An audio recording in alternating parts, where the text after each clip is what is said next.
حضرت عائشہ فرماتی تھیں کہ یوسف علیہ السلام کو دیکھ کر عورتوں نے ہاتھ کاٹ لیے، اگر میرے بیموق کو دیکھتی تو دل پہ چھریاں چلا کے بیٹھ جاتی، اللہ نے آپ کو اتنا حسین بنایا تھا۔ حسنۃ، آپ تشریف لے جا رہے تھے اس کے سفر میں، ہجرت کے سفر میں، راستے میں بھوک لگی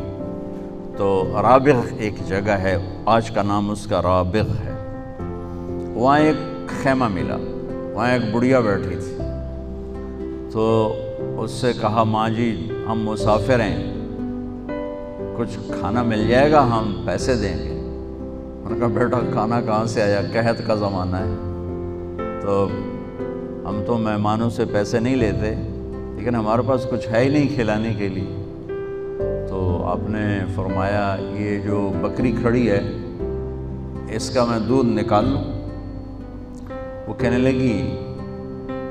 اس بکری میں تو جان ہی کوئی نہیں، صرف ماس، صرف وہ ہڈی اور کھال ہے، گوشت ہے ہی کوئی نہیں، اور یہ بیمار تھی لہذا یہ چرنے بھی نہیں گئی، تو کہاں سے دودھ نکالو گے؟ کہا اجازت دے دیں اگلا میرا کام تو کر لو۔ تو عرب میں بیمار مردہ جیسی بکری سے دودھ نکالنا یہ تو عجب بات تھی، لہٰذا وہ جو اماں تھی نا بڑھیا، وہ آپ کو ایسے غور سے دیکھتی رہی کہ یہ بندہ کون ہے، اس کو اتنا بھی نہیں پتا کہ اس بیمار بکری میں سے کچھ بھی نہیں نکل سکتا، تو وہ غور سے دیکھنے کی وجہ سے آنکھوں میں اتر گئے، تو آپ نے اس کو باہر نکالا، اس کے تھنوں پر ایسے ہاتھ ہی پھیرا تھا کہ ویسے بھر کے لٹک کے نیچے اتر گئے۔ آپ نے پورا وہ برتن تھا بڑا وہ بھرا، بکری میں سے تو اتنا ہی دودھ نکلتا ہے، اور آپ نے پورا برتن بھرا، ابو بکر کو پلایا، عامر بن فہیرہ عبداللہ کو پلایا، پھر خود پیا، پھر دوبارہ نکالا اور فل بھر کے وہ بیوی کو دیا اور چل پڑے۔ جب شام کو اس کا خامد آیا، اس نے کہا یہ دودھ کہاں سے آیا؟ وہ کہنے لگی اس بکری سے۔ کہا تیرا دماغ خراب ہے، وہ اس میں سے تو پانی نہیں نکلتا، دودھ کہاں سے نکلا؟ کہا میں بھی یہی کہتی ہوں، پر ایک کوئی آیا تھا، اس کے ہاتھوں میں کوئی جادو تھا، اس نے تھنوں کو ہاتھ لگایا اور بھر گئے، اور یہ صرف یہی نہیں، اتنا پہلے نکال کے اپنے ساتھیوں کو بھی اس نے پلایا۔ تو انہوں نے کہا اچھا ان عتیلی ذرا بتاؤ وہ کیسا تھا؟ تو میں تھوڑا سا اشارہ پہلے کیا ہے کہ وہ غور سے دیکھتی رہی کہ ایسے چونہ کڈھنا کی ہے، لہٰذا وہ جچ گئے نظروں میں آپ، تو اب اس نے آپ کا حلیہ بیان کیا۔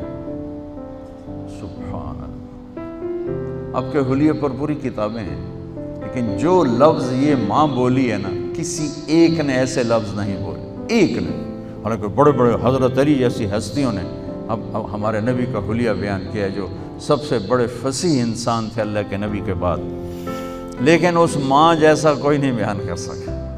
تو اب ترجمہ میں بعد میں کروں گا، اب الفاظ کی ردم سننا کہ کیا موسیقی ہے، کیا ردم ہے۔ کہنے لگی رأیت رجلا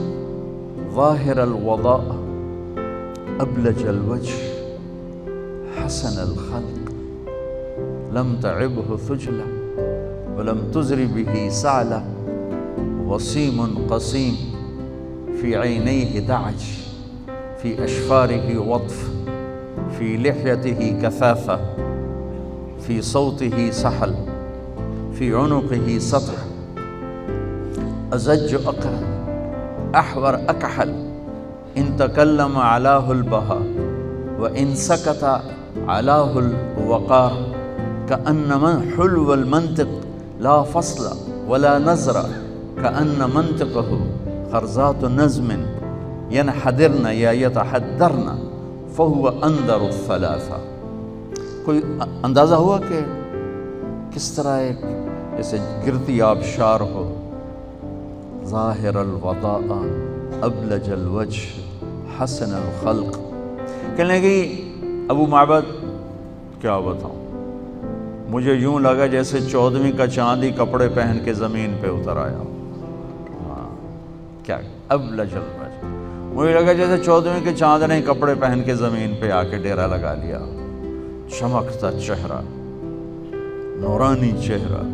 سر سے لے کر پاؤں تک حسن ہی حسن،